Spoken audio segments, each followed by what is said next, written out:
Here's my analysis of the Baylor at number 12 Iowa State women's basketball game.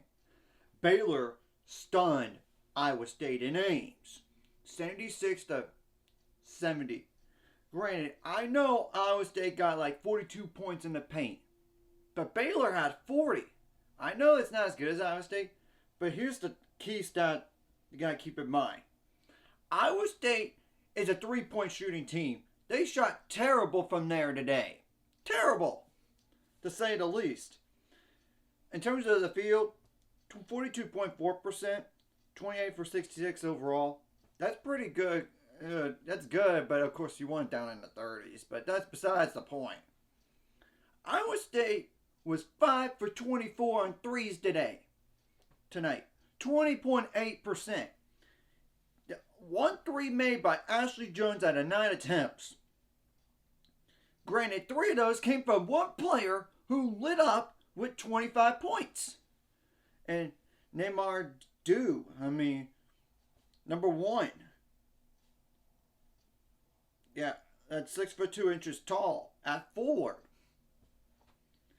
They were 9 for 12 on free throws.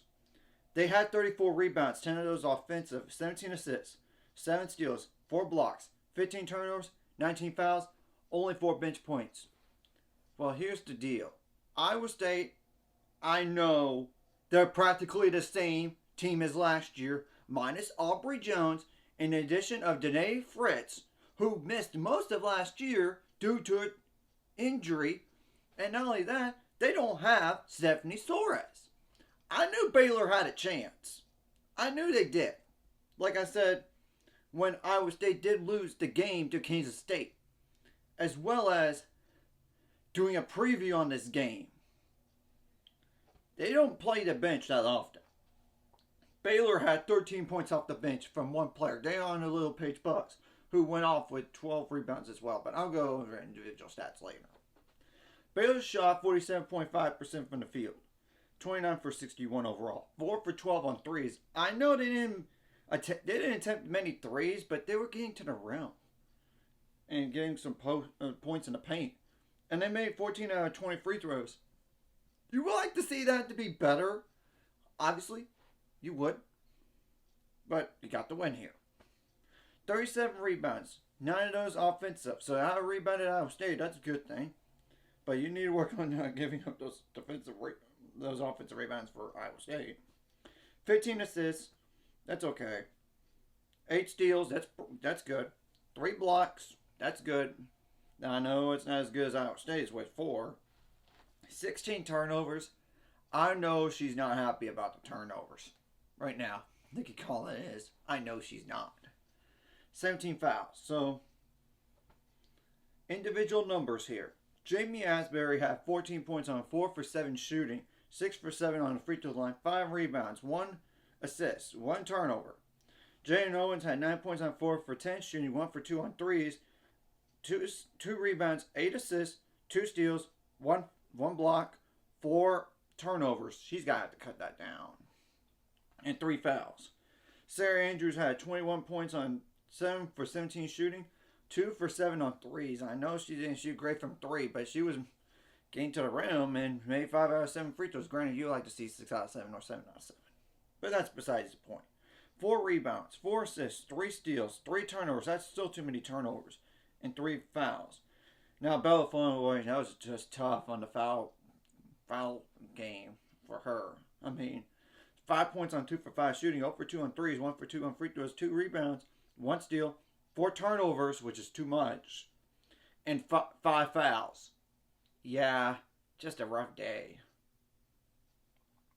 Caitlin Bickle had 14 points on 6 for 11 shooting, 1 for 1 on threes, 1 for 2 on free throws, which you like to see 2 out of your 5th year, but that's besides the point.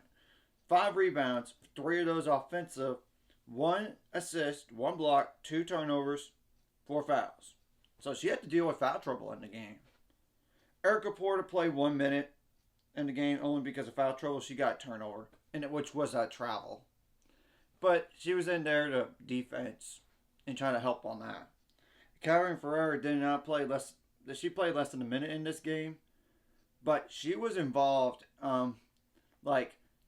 defending that one of the better players for Iowa State in the post, like Ashley Jones or somebody. I don't remember who. But then Baylor stole the ball.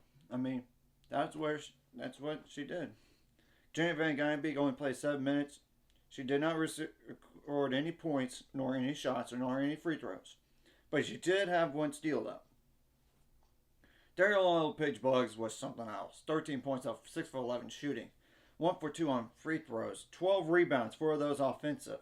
1 assist, 1 steal, 1 block, 1 turnover, 2 fouls. So, now Iowa State women's basketball has lost back-to-back games. Will they be ranked? That's a good question. Especially when they lost back-to-back unranked teams here. Guess who they have to play next? They don't play for a whole nother week. And that's West Virginia and West Virginia. That's not an easy place to play. At least they got time and prep for that, but you never know. Then they get to host Texas, that's number 24. Then you have to go on the road to Baylor. And Baylor already beat you. So, but I know it's not going to be easy right there. Then you got to go on the road to Oklahoma State. And then you have your cupcake, so to speak, in TCU at home. Let's just be honest about TCU. They're terrible. They're winless in the Big 12. Now, Baylor, on the other hand, they have to wait till Tuesday. They don't know how much time. I mean, they got Tuesday, and it's against Oklahoma, which I will do a preview on as soon as I know the ranking for Oklahoma. But I expect Oklahoma to be in top 25 still. It's a matter of, will Baylor be ranked? I honestly think they should be. First of all, back-to-back wins. Second, you beat number 12 on the road. And they were favored by 5 points. You beat the spread. And you just outright pulled the upset off. Then you go on the road to Oklahoma State, which I know they beat you last time by 5 points. But it seems like we're better on the road sometimes than at home. But hopefully we beat Oklahoma at home first. Hopefully we do. Then you go on the road to Kansas State, which Kansas State beat Iowa State, so you can't overlook them. And I know you beat them by 20 points at home, but it's a different animal.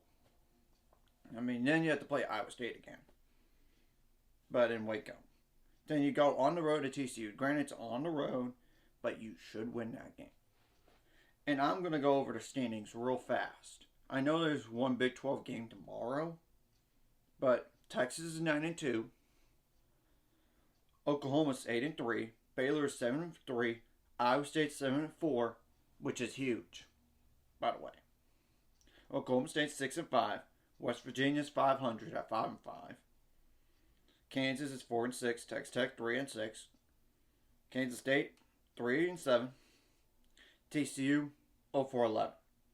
I know Baylor's played one less Big 12 game at this point, but they're going to make it up eventually with other teams rushing too.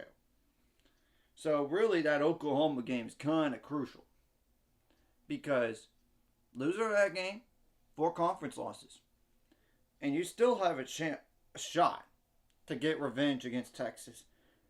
And not only that, I mean, from that home loss to Texas, you're going to get to play them again in Austin. That's number 1. Number 2, I do think Texas will lose to either Iowa State or Oklahoma. I think it's one of those two. I don't see them winning both. It wouldn't shock me if they lose both. We could very well beat them at their place, for all we know. And they already lost to Texas Tech already. And they're going to have to play them next. Which, we'll have to wait and see if Texas Tech really beats Texas again. And, of course, the only game they should technically win is TCU. Then you have to go on the road to Kansas State. And you know Kansas State already, like I said before, they beat Iowa State. So, you can't, they're not going to take them for granted. I do think Texas did win against them last time against Kansas State, but I'm not positive. Yeah, they did by 46 points. But I expect Kansas State to be a lot better by then. That last game in the conference. Anyways, if you like this content, hit like and subscribe and see you guys later. It's 5 subscribers. We're on the road to it. Let's go.